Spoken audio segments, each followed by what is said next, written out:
Oh, here you are. Oh, that's wonderful. That's wonderful. Okay. Yeah.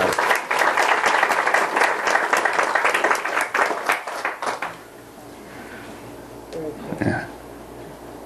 I would like to know who this young man is. Which one? Oh, the one who really looks young. I have a picture of actually 7 Swamis of the ashram. I should send you that. I think it should be somewhere. Yeah, and next year there will be one more Swami in your midst. A lady Swami. Shall I reveal the name or shall I hold back the name? Tell us. Huh? Reveal. Reveal? Yeah. Stand up. Really? Stand up, stand up, stand up, please. Yeah. Do you applaud that? Yeah. That's very cool. Wow. So, when is it? 21st of November? 21st of November she's taking her vows. Really? Yeah. Yes. And so you have a whole year to plan the party. How many female swamis are there? How many female swamis are there? Nobody has a count. There are a lot of female swamis. But somehow they don't seem to travel that much and they don't seem to be known. At one time, and this was about, must be about 17, 18 years ago, I sent one of my staff members to do a survey of the ashrams in the cities of Rishikesh and Haridwar, the 2 neighboring cities, to see how many ashrams are run by women swamis. It was an incomplete, very incomplete survey, and if somebody is looking for a sociological project, can do it and really do a survey of women swamis and those women heads of ashrams. And at that time, with this incomplete survey, he told me there were 35 ashrams which were run by women swamis or non-swamis, but women teachers, women guides in that region. It's an incomplete figure. No. Yeah. So there are those. Okay. Yeah. But you may or may not see me next year. I'm passing on the work to others. There's another very great teachers, very great teacher, young man, very young man, in his 20s, named Vishnu, Vishnu. If you've been reading his daily messages for these 40 days, those who have been reading, we're going to make a book of those. I hope somebody's collecting them in one place to edit and get them printed. No. The one with the real long black hair. Long black hair, soft. Beautiful. No. And but unfortunately visa problems, may not be able to come to USA easily. He will go to other countries. Then an old, much more mature person, one Dr. Dinesh Sharma. You should take the benefits from him. He comes from a family in Rishikesh.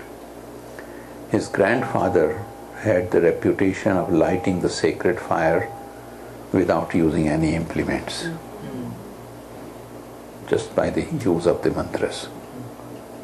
So he's from that kind of a background, an expert, real, not fake, real expert in Ayurveda, in Vastu, V-A-S-T-U, if you know what that is, the way of the work, the feng shui, the Indian system of architecture, directions, rooms, this, that, so on, and very good astrologer. And you can organize some seminars by him here. Is he coming?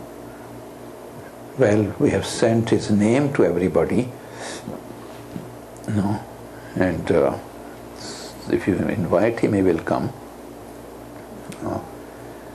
And with his seminars, the principle established by him is that 50% of the seminar fees will go to the center, 50% will go to our ashram, and his airfare and so on will be taken care of by personal consultations. You can do Ayurvedic consultations, you can do Vastu consultations, you can do astrological consultations. This piece of land where my ashram is,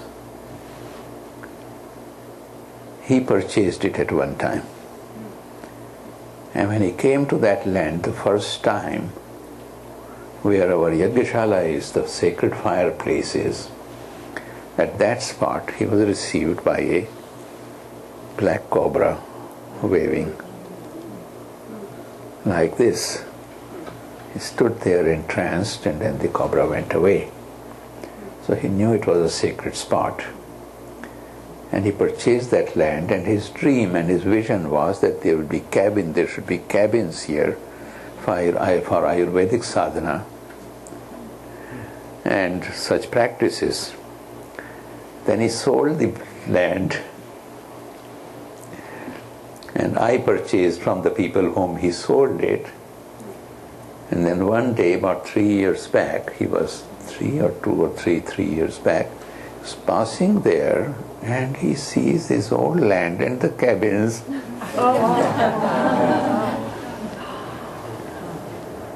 And he walked in to see me. And it's something I never do. I gave him full 3 hours of my afternoon, and we become close friends. You know. He calls himself a disciple, I call him a friend. So we have future generation of teachers, all secure. Be prepared to support them. Be prepared to support them. Okay. Keep your center going. Make it strong. You know how much has passed from this center. How many great teachers started here, came out, and it needs your support. Needs you to pitch in. Really come, give your service. Okay? I am not physically doing well, and I've had a number of downturns recently. So when I was leaving India, my doctors and Margot and all these people, they said the person in your condition only lies in bed. And I'm not supposed to be here. I've got about several hundred emails unreplied. I just can't do it. And I reply in three words, 6 words, 8 words. So if you write me and you don't get a reply, please understand. Okay? Or if you get a quick, short 6 words terse reply, please understand. I just can't do more. Okay? But I look okay.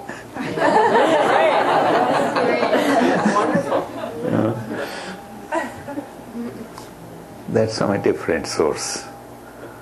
No. Okay. So if you don't see me as often, come to the ashram. That's the right place. No. Except for this February, up to now, we haven't had a group from the meditation center as a group. We get groups from China and Hungary and Taiwan and Hong Kong and Thailand and Singapore and Italy and all these places, not from your center. No. Somebody should take up the task, should volunteer. Don't say center should do this and center should do that. Who is the center? One of you take up the task of inviting people and gathering and coming for periods of study and so on.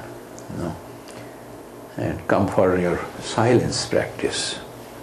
Come for your silence practice. We have plans for 10-day silence. Then if you have graduated from that to 40 days of silence, and you've graduated from that, we do 90 days of silence, and quite a few people have done 90 days.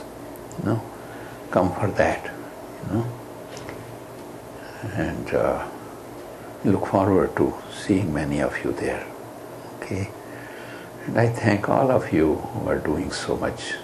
But this place needs don't just gather when